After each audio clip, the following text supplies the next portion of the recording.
Hey there, and welcome to the Innovative Mindset Podcast. I'm your host, Isolde Trachtenberg. Super honored that you're taking the time to be here with me today. This day, this Friday, begins a special series that I am going to do for the next, I don't know how many weeks, because I probably have a lot to say about this, all about going and heading yourself into the gig economy. Now, here's what I mean by that. There are people who are taking gigs like graphic artists or people on Broadway who work the gig economy because they're doing shows or things like that. There are voiceover artists who are in unions and doing those kinds of things. That's not what I'm talking about. I'm talking about people who decide in markets, quite frankly, outside of New York City, although New York City has this, but if you decide that you are interested in either turning your current side hustle as a balloon twister or a juggler or singing telegram person or a tarot card reader or a dancer from more than a side hustle into a more primary earnings vehicle, these episodes are going to be for you, because one of the things that you're going to need to know how to do is work with talent agents. Now, again, these aren't the talent agents that are going to represent you and only you, like big stars like Adele or Taylor Swift have. That's not what I mean.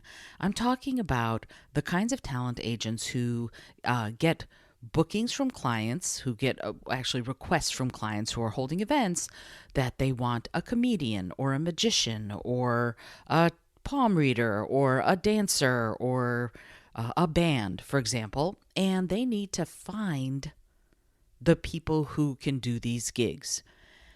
Now, if you're one of these people who's been thinking about doing that sort of thing, that's awesome. There are a couple things to remember before you take the leap. One, do you have enough money to support yourself? And this is important because gig life can be challenging. If you don't have money in the bank or another revenue stream, you could be living with 6 roommates for the next 12 years.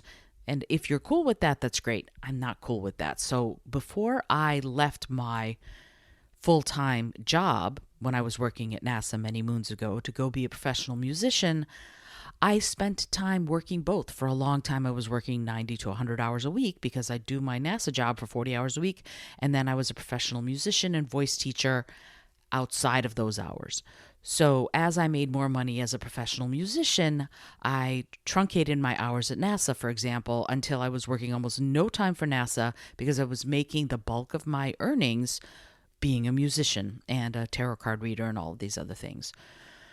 So that's one of the first things that you need to know is whether or not you can sustain yourself either with a mix of some sort of a day job and also doing gigs or doing 100% gigs. You're going to have to decide that for yourself. Then you're going to have to decide whether or not you're in a market, you're living in a market where this kind of thing is possible, right? When I was first going from full-time employment to living the gig life, I was living in the Washington, D.C. area that has a pretty thriving gig community. There are a fair number of talent agencies where you can go and you can sign yourself up and you can become a talent on their roster. And these are the kinds of things that I'm going to detail in the coming episodes. How do you do that? What do you need to know? What do you need to have in order to become talent in these talent agencies' files?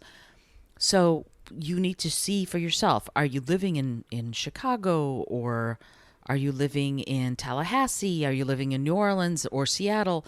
And are those kinds of things happening? Are these places event destinations? Do people have their weddings there or conferences or big corporate events or parties or things like that? If they don't, you might want to look farther afield and see whether or not it's possible, whether or not there are talent agencies, whether or not gigs to be found. Check with your friends on social and see what kind of things they're doing, what kind of possibilities they see. It's always a friend's game. So if you know people who are either already doing this kind of work or people you can talk to who might know people, getting in touch with them and going, hey, this is what I want to do, what I'm trying to do. Do you have any recommendations for me? Is a really good way to go. And then do your research as far as you can. If you don't have friends who are in the business in this way, Google. Google is your very best friend. Googling talent agency Tallahassee or Tampa, you will get all sorts of information, and start looking and making a database. And there are plenty of CRMs, which are they're basically these are client databases, right? You can actually create one in a spreadsheet that you can get for free. You can go to Sheets, Google's Sheets, or if you can have access to Excel, or there are other CRMs out there. And you can start a database of talent agents, right? The name of the person, their email, the agency they work for, the kinds of talent they're booking, right? If you are a palm reader and this talent agent really only books musicians, chances are you're not going to want to focus on that talent agent too much, right? So we're going to talk about all of this kind of thing in the coming episodes, but I wanted to give you a heads up that before you start going, yes, I want to do this, I want to become someone who lives the gig life, and I travel where the gigs are and all of this wonderful stuff, you have to decide whether or not you're ready, whether or not you want to, whether or not you are okay with the uncertainty of getting paid. That happens sometimes, and there's going to be an entire episode devoted to what you need to do as far as making sure that you get paid for the gigs you do. Things like advance deposits and making sure the check is in the mail when they say it's in the mail, that sort of thing.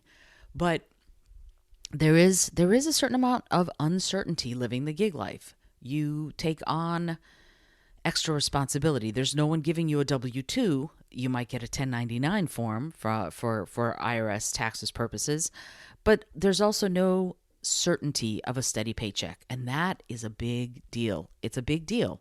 You have to be willing and able to handle that things can be uncertain sometimes. I find it stressful personally to live that part of the gig life. And so I have to have some strategies in place. And I'm going to talk about those in future episodes. But you have to have strategies in place, or you have to be okay with things being a little bit more uncertain when you're living the gig life. If you're good with it, then proceed. If not, this could be a fun academic exercise for you listening for the next few weeks. But I'm going to go deeply, deeply into all of this, what you need to know, what you need to do, how you need to behave, the kinds of things you need in order to really embark on this in a way that's going to be successful. So make sure you're ready. Make sure you're okay with uncertainty. Make sure you have financial resources enough to tide you over when times are tight in the gig life. Because let's look at COVID, for example. When the pandemic hit, the entertainment industry was some of the hardest hit industries. Why? Because a lot of that kind of stuff goes live. Now, people pivoted. They went through and were doing virtual gigs. My husband performed at libraries virtually, right? So those kinds of things are possible. And I did too. I play music on the college circuit sometimes, and I did my gigs virtually. And it's cool if you can do it, but you have to be ready to do it. And when live performances went kaput in 2020, we all had to deal with how that was going to go, because the cream rises to the top for sure. So a lot of the biggest names are the ones that were getting booked, if they were getting booked at all. And now, for example, I live in the New York City market. And when I am competing for gigs here, I'm competing with Broadway stars, right? If they need extra cash, they can dip down into that. Now, most of them are union, so it's a different thing. I'm not union because I'm not an Actors Equity or a SAG-AFTRA person, because that's not the kind of work I do.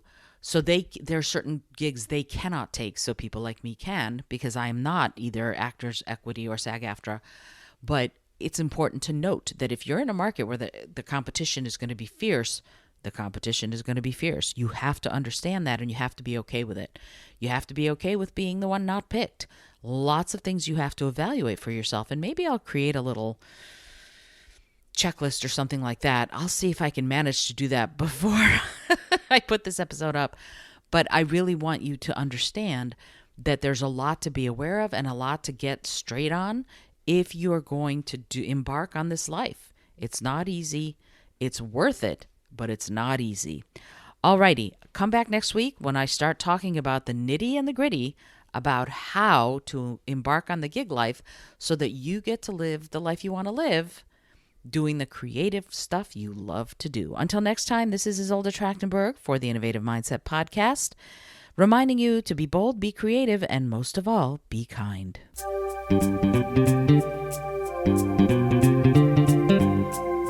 Thank you so much for joining me today. I really appreciate you being here. Please subscribe to the podcast if you're new, and it would mean the world to me if you told a friend about it. Today's episode was produced by Isolde Trachtenberg and is copyright 2021. As always, please remember this is for educational and entertainment purposes only. Past performance does not guarantee future results, although we can always hope. Until next time, remember to be bold, be creative, and most of all, be kind.